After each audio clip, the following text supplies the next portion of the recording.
Hello everyone, welcome to new information new guidance channel. ये video specifically उन बच्चों के लिए है जिन्होंने क्लास 10th और 12th पास कर लिए हैं और अब वो ये सोच रहे हैं कि अब हम इसके बाद आगे क्या करें। क्या आप हायर एजुकेशन के लिए जाना चाहते हैं या फिर आप ये सोच रहे हैं कि भाई कॉलेज की जो फीस है वो बहुत ज्यादा होगी तो हम कैसे अफोर्ड करें, या फिर आपके मन में ये सवाल है कि अगर मैं आगे पढ़ाई करूं तो उसके बाद मुझे जॉब कितने टाइम में मिल जाएगी। इसके अलावा प्रश्न ये भी होना चाहिए कि हमारे पास ऐसी क्या एजुकेशनल क्वालिफिकेशन होनी चाहिए जिसके साथ साथ मेरे अंदर कुछ स्किल भी डेवलप हो।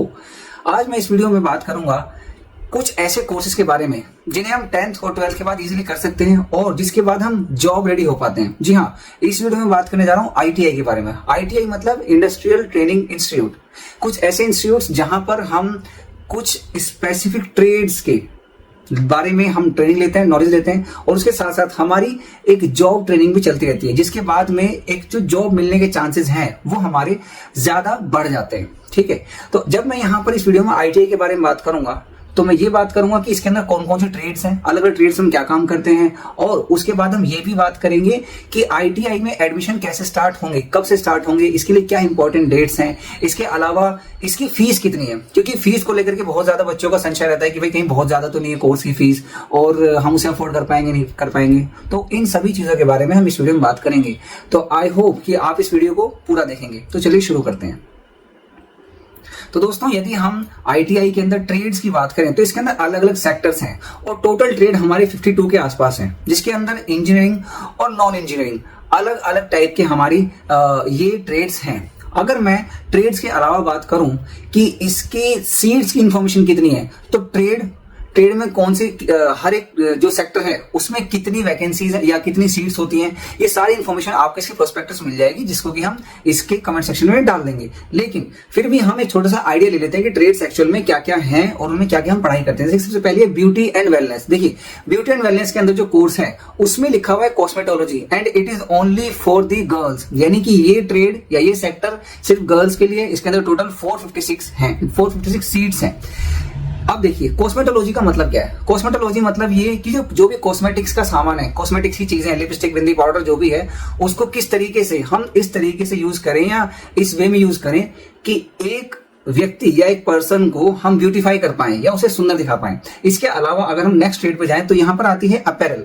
अपैरल में अगर आप देखें तो यहां पर आती है dress making, fashion design and technology, swing technology, surface ornamentation techniques, computer aided embroidery. तो यहाँ पर नाम सुन के आपको समझ में आ रहा है कि ये कपड़ों की कटाई, बनाई और जो क्लॉथ की बनने का जो प्रोसेस है उसकी पूरी ट्रेड के बारे में बात करते हैं। अब इसमें मेल फीमेल दोनों ही आ सकते हैं, इसमें कोई ऐसा जेंडर बायस नहीं है, नॉट बायस बट कोई ऐसी जेंडर वाली रिक्वायरमेंट नहीं है।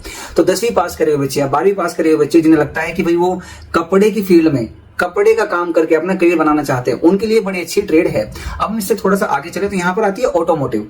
ऑटोमोटिव मतलब कि ऑटोमोबाइल से रिलेटेड जो भी हमारे काम है, जैसे कि mechanic auto body painting, mechanic auto body repair, mechanic auto electrical and electronics, mechanic diesel, mechanic 2 and 3 wheeler. तो आपने देखा कि मैकेनिक्स में अलग अलग ट्रेड्स कौन सी हो सकती है। अब आप ये सोचेंगे कि ये तो मैकेनिकल का काम हम कहीं भी कर लेंगे, किसी भी दुकान पे कर लेंगे, लेकिन दुकान पे काम करने के बाद में जो आपकी अंडरस्टैंडिंग होगी वो उतनी ज्यादा स्किलफुल और बेटर नहीं होगी जितना कि आप आईटीआई के अंदर पढ़ाई के साथ साथ करेंगे, क्योंकि वहां पे आप कुछ समय के लिए थ्योरी क्लासेस भी लेते हैं कि मैकेनिक्स का बेसिक प्रिंसिपल क्या होता है, किस पे वो काम करते हैं और उसके बाद वहां पे प्रैक्टिस करते हैं, जिससे कि जो वो ऑन द जॉब ट्रेनिंग पे जाते हैं हम वहां पे अपनी थ्योरी अप्लाई करते हैं, right.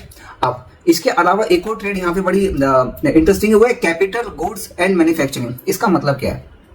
Capital goods and manufacturing का मतलब है कि यहाँ पर हम कुछ चीजें बना रहे हैं, कुछ चीजें मैन्युफैक्चर कर रहे हैं, मतलब आप अपने हाथ से किसी चीज को बनाओगे। मतलब जैसे कि अगर हम यहाँ पर देखें, ट्रेड्स देखें तो वो कौन कौन सी हैं। ये है refrigeration and air technician, air condition technician, draftsman, fitter, machinist grinder, tool and die maker. मतलब कि ऐसी चीजें जिन्हें हम अपने हाथ की स्किल से ठीक कर सकते हैं, बना सकते हैं और बाकी लोगों के यूज के लायक बना सकते हैं, राइट। ऐसी ट्रेड। फिर यहां पर आता है कंस्ट्रक्शन। कंस्ट्रक्शन का मतलब क्या होता है कि जब कोई बिल्डिंग कंस्ट्रक्ट हो रही हो, कहीं पे कोई रोड कंस्ट्रक्ट हो रहा हो, वहां पर किस टाइप की नॉलेज आएगी, यूज होगी, उसकी बात यहां पे हो रही है। अब कंस्ट्रक्शन में अगर हम ट्रेड्स देखें तो यहां पर है architectural draftsman, wood work technician, draftsman civil, interior design and decoration. देखिए आगे हम बाद में जाऊंगा, पहले आप ये जान लीजिए कि ड्राफ्ट्समैन का मतलब क्या होता है। ड्राफ्ट्समैन एक तरीके से जो आर्किटेक्चर होते हैं ना, आर्किटेक्चर्स किसी चीज का एक मैप बनाते हैं या एक पेंटिंग बनाते हैं, बिल्कुल वैसे ही ड्राफ्ट्समैन का काम भी एक तरीके से मैप, नॉट मैप बट किसी चीज का स्ट्रक्चर डिजाइन करना, ठीक है। जो पेंटिंग के थ्रू हम बनाते हैं ना कि भाई चलो हम ये देखते हैं कि बिल्डिंग बनने में कैसी दिखेगी, तो उसका एक ब्लूप्रिंट तैयार करना। अगर हम आसान भाषा में समझे तो एक चीज का पेंसिल या पेन के थ्रू ब्लूप्रिंट तैयार करना कि दिखने में कैसी लगेगी, ये ड्राफ्ट्समैन का काम होता है, ठीक है। अब हम इससे आगे चलें तो यहाँ पर हमें देखने के लिए मिलेगा फूड इंडस्ट्री। फूड इंडस्ट्री में यहाँ पर एक कोर्स है जो है फूड प्रोडक्शन, मतलब कि खाना बनता कैसे है। अगर आपको खाना बनाने में दिलचस्पी है, खाना बनाना आपको अच्छा लगता है, तो उसकी क्या बेसिक प्रिंसिपल्स होते हैं और उसमें क्या क्या प्रैक्टिस में हमें लाना चाहिए, ये सारी चीजें हम फूड प्रोडक्शन वाली ट्रेड के अंदर जानने और समझने के लिए मिलती हैं। यहाँ पर एक और चीज है, उसके बाद मैं इसकी डेट्स पर आऊंगा, बट ये एक लास्ट ट्रेड और देख लेते हैं हम, ये है हेल्थ केयर। तो आईटीआई के अंदर हेल्थ केयर से संबंधित कुछ ऐसे कोर्सेज हैं कि अगर आप उन्हें कर लेंगे तो हेल्थ केयर की फील्ड में आप जा सकते हैं। जैसे कि सबसे पहला यहाँ पर हेल्थ सैनिटरी इंस्पेक्टर। सैनिटेशन का मतलब क्या होता है, साफ सफाई। तो मतलब आसपास की चीजों में किस प्रकार का एनवायरनमेंट है, क्या आप कोई गंदगी तो नहीं है, तो उसकी इंस्पेक्शन करना। जब हम देखते हैं कि हमारी बिल्डिंगों में कुछ लोग साफ सफाई वाले आते हैं कि भाई यहाँ पे कहीं गंदगी तो नहीं है, कहीं डेंगू का मच्छर तो पैदा नहीं हो रहा, या फिर कहीं पे हमने गंदगी तो नहीं फैला रखी, इन सभी को इंस्पेक्ट करने के लिए एमसीडी की तरफ से या अलग डिपार्टमेंट से आते हैं। तो वहां पर जाने के लिए हमें हेल्थ सैनिटरी इंस्पेक्टर का जो सर्टिफिकेट है वो अगर हम यहाँ से करें तो जॉब रेडी हम हो सकते हैं। इसके अलावा यहाँ पे एक और है, वो है फिजियोथेरेपी टेक्नीशियन। फिजियोथेरेपी अगर हम देखें एज अ करियर तो उसमें हम 12th के बाद भी जा सकते हैं फिजियोथेरेपी एक करियर करके, फिजियोथेरेपी की पढ़ाई करके। लेकिन अगर हम उसके एज ए टेक्नीशियन के रूप में जाए तो 10th क्लास के बाद भी हम वहां पर अपना करियर डेवलप कर सकते हैं। खैर ऐसी बहुत सारी और भी ट्रेड हैं, आप इस प्रोस्पेक्टस को ध्यान से पढ़ेंगे और ये देखेंगे कि मेरे हिसाब से या मेरी पसंद की कौन सी ट्रेड यहाँ पर हो सकती है। अब यहाँ पर हम थोड़ा सा आगे चलेंगे और ये देखेंगे कि पहले तो ये देखेंगे कि भाई इसके अंदर टेंटेटिव डेट्स क्या हैं एडमिशन की, और फिर जो फी स्ट्रक्चर है वो क्या है, आइए देखते हैं।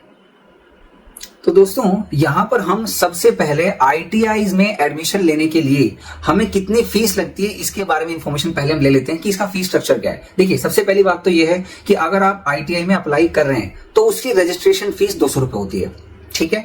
अब इसके हम आगे चलते हैं, कोर्स फीस क्या है। तो अगर आप यहां पर देखें तो आपको देखने के लिए मिलेगा कि कोर्स फीस का स्ट्रक्चर कुछ इस प्रकार से है कि इन्होंने इसको 2 टाइप्स में बांटा है, ए और बी, जिसमें पहला है for all ITIs engineering trade और दूसरा है आईटीआईज नॉन इंजीनियरिंग ट्रेड, ठीक है। तो हम पहले जो हमारी इंजीनियरिंग ट्रेड्स हैं उसकी फीस एक बार देख लेते हैं। अगर हम देखें तो यहाँ पर 3 कैटेगरी में डिवाइड किया हुआ है, SC ST बॉयज, गर्ल्स, दिव्यांग, ऑर्फनेजेस, और तीसरा है ऑल अदर कैटेगरी। अगर हम सबसे पहले देखें ट्यूशन फीस, तो SC ST बॉयज और गर्ल्स, दिव्यांग एंड ऑर्फनेजेस, ऑर्फनेजेस मतलब जिनके माता पिता नहीं है, तो इनकी कोई भी ट्यूशन फीस नहीं है। ये ध्यान से सुनना है आपको कि boys from SC ST background and girls, दिव्यांगजन और ऑर्फनेजेस, इनकी कोई भी ट्यूशन फीस नहीं है, राइट। लेकिन जितने भी ऑल अदर कैटेगरी के बॉयज हैं, मतलब जनरल कैटेगरी के और ओबीसी कैटेगरी के अगर बच्चे लड़के हैं तो उनकी 100 रुपए पर मंथ फीस होगी, ठीक है जी। अब हम इसे थोड़ा सा अगर आगे चलें तो यहाँ पर हमें देखने के लिए मिलेगा नॉन ट्यूशन फीस। तो नॉन ट्यूशन फीस बॉयज की है, फिर चाहे किसी भी कैटेगरी के हो, SC ST OBC जनरल, सभी बॉयज की जो नॉन ट्यूशन फीस है पर मंथ वो 100 रुपीज है। इसके बाद हम आगे आते हैं, वो है पुपिल्स फंड। अभी जो पुपिल्स फंड है मैं आपको बता दूं कि पुपिल्स फंड के अंदर में हमें 200 रुपए जमा करने होते हैं। तो चाहे किसी भी कैटेगरी के स्टूडेंट आप हैं, वहां पर आपको 200 रुपए जमा करने ही करने होंगे। फिर एक आती है कॉशन फी। अब जो कॉशन फी है, कॉशन फी रिफंडेबल है, यानी कि आप इसे देंगे ना तो ये आपको वापस मिल जाएगी। 500 रुपए रिफंडेबल ये फीस है। कॉशन फी का मतलब ये होता है कि भाई आप वहां पर एक तरीके से आपकी सिक्योरिटी मनी है, तो जब आप अपना कोर्स कंप्लीट कर लेंगे तब ये फीस आपको वापस मिल जाएगी, यानी कि 500 रुपए आपको मिल जाएंगे। अगर हम इसे थोड़ा सा आगे और चल करके देखें तो यहाँ पर हमें देखने के लिए मिलेगा एक आती है at the time of admission. Admission के टाइम पे हमें कितनी फीस देनी है, तो SC ST बॉयज के लिए 1300 रुपए फीस है, गर्ल्स के लिए, दिव्यांग जनों के लिए, ऑर्फनेजेस के लिए 700 रुपए, और बाकी अदर कैटेगरी के बॉयज के लिए 1900 रुपए। अगर आप इस फीस को हाफ ईयरली पेमेंट करना चाहते हैं तो उसका भी इन्होंने पेमेंट ऑप्शन यहाँ पे दिया हुआ, आप देख सकते हैं। अब दूसरा यहाँ पर आता है आईटीआईज नॉन इंजीनियरिंग ट्रेड्स। तो नॉन इंजीनियरिंग ट्रेड्स थोड़ी सी सस्ती हमें देखने के लिए मिलती है, फिर कम पैसे देखने के लिए मिलते हैं। तो अगर हम SC ST बॉयज और गर्ल्स, दिव्यांग और ऑर्फनेजेस में देखें तो उनकी ट्यूशन फीस अगेन कोई नहीं है। और जो और अदर कैटेगरीज के बॉयज हैं उनके लिए 75 रुपीज है। और अगर नॉन ट्यूशन फी की बात करें तो सभी बॉयज की 75 रुपीज पर मंथ और गर्ल्स की दिव्यांगजनों की कोई फीस नहीं है। पुपिल्स फंड यहाँ भी 200 रुपए है, कॉशन मनी यहाँ भी 500 रुपए है जो कि आपको वापस मिल जाएगी। और at the time of admission 1150 रुपए, 700 रुपए और 1600 रुपए रिस्पेक्टिवली इन्होंने दिया हुआ है। तो ये इनका ITI का फी स्ट्रक्चर है। देखिए बहुत ज्यादा अगर मैं कहूं तो बहुत ज्यादा एक्सपेंसिव नहीं है। तो अगर किसी बच्चे को स्किल बेस्ड अपनी पढ़ाई करनी है, स्किल्स अपने अंदर डेवलप करके काम करना है, तो आप इसके अंदर एडमिशन ले सकते हैं। अब बात आती है एडमिशन की। तो देखिए एडमिशन के लिए एक टेंटेटिव शेड्यूल ITI ने जारी किया है जिसमें 2 जुलाई से इसमें रजिस्ट्रेशन स्टार्ट हो जाएगा। तो आप ऑनलाइन 2 जुलाई से इसका रजिस्ट्रेशन कर सकते हैं। जैसे कि मैंने पहले भी कहा था कि रजिस्ट्रेशन फीस इसकी 200 रुपए, तो 200 रुपए पे करके आप इसके अंदर रजिस्ट्रेशन कर सकते हैं। रजिस्ट्रेशन करने के लिए आपके पास बेसिक जो 10th की बेसिकली मार्कशीट आपकी होनी चाहिए, आपके आधार कार्ड होना चाहिए, राइट। और उसके बाद में यहाँ पर स्टार्ट होती है वेरिफिकेशन। जो भी आप डॉक्यूमेंट डालेंगे उसकी वेरिफिकेशन स्टार्ट होगी। फिर 3 जून से टेंटेटिवली अगर हम देखें तो 3 जून से स्टार्ट हो जाएंगी यहाँ पर आपकी जो ITI की ट्रेड्स की चॉइस है वो फिलअप करना। और अगर हम देखें रजिस्ट्रेशन की लास्ट डेट है वो 2 जुलाई है और जो हमारी चॉइस फिलिंग की डेट है वो 6 जुलाई है। ठीक है, तो ये डेट्स आपको जरूर ध्यान रखनी है। अब यहाँ पे बात आती है टेंटेटिव रैंक डिस्प्ले। देखिए आप जो भी आप मार्क्स वगैरह इसमें डालेंगे अपने, या जो भी आपने डॉक्यूमेंट्स डाले हैं, जो भी रिजर्वेशन से रिलेटेड जो भी आपके डॉक्यूमेंट्स हैं, या फिर आपने जो ट्रेड चूज की है उसके बेसिस पर यहाँ पर एक रैंक बनती है। ठीक है, और उस रैंक के बेसिस पर एक मेरिट लिस्ट बनेगी। ठीक है, तो एक रैंक बनेगी, रैंक के बाद मेरिट लिस्ट निकल करके आएगी। उसमें पता चलेगा कि आपको वो ट्रेड मिल रही है नहीं मिल रही है, या फिर आपके मनपसंदा ITI में आपको मिलेगी कि नहीं मिलेगी। तो अगर हम मेरिट लिस्ट की बात करें तो यहाँ पर हम देख सकते हैं कि पहली जो मेरिट लिस्ट आएगी वो आएगी आपकी नॉट मेरिट बस सीट अलॉटमेंट रिजल्ट उसको बोलेंगे, सीट अलॉटमेंट लिस्ट पहली वो आएगी 18 जुलाई को। और इसमें फ्रीजिंग अलॉटेड सीट, इसका मतलब यह है कि जो भी सीट आपको अलॉट हुई है उसकी फ्रीजिंग 21 जुलाई तक आप कर सकते हैं। फ्रीज का मतलब होता है कि भाई मैं ये सीट ले रहा हूं और मान लीजिए कि अगर मुझे वो सीट पसंद नहीं आ रही, वो कोर्स पसंद नहीं आ रहा, तो हम उसे अपग्रेड भी कर सकते हैं। मतलब कि फ्रीज ना करके हम अपग्रेड कर सकते हैं। अपग्रेड करने से क्या होता है कि जब नेक्स्ट राउंड उसका स्टार्ट होगा तो उसमें हमारा नंबर आ सकता है। तो इस तरीके से ये 5 लिस्ट आएंगी हमारी सितंबर तक। ठीक है, ये टेंटेटिव लिस्ट में यहाँ पर डाल रहा हूँ। दोबारा से आप देख सकते हैं कि इसमें डेट वाइज आपको चीज देखने के लिए मिल जाएंगी जो कि 2 जुलाई से और सितंबर तक पूरी चलेंगी। तो दोस्तों फिलहाल इस वीडियो में इतना ही था कि इसमें ट्रेड्स किस तरीके से होती हैं उसको समझने के लिए आप इसका प्रोस्पेक्टस जरूर देखें।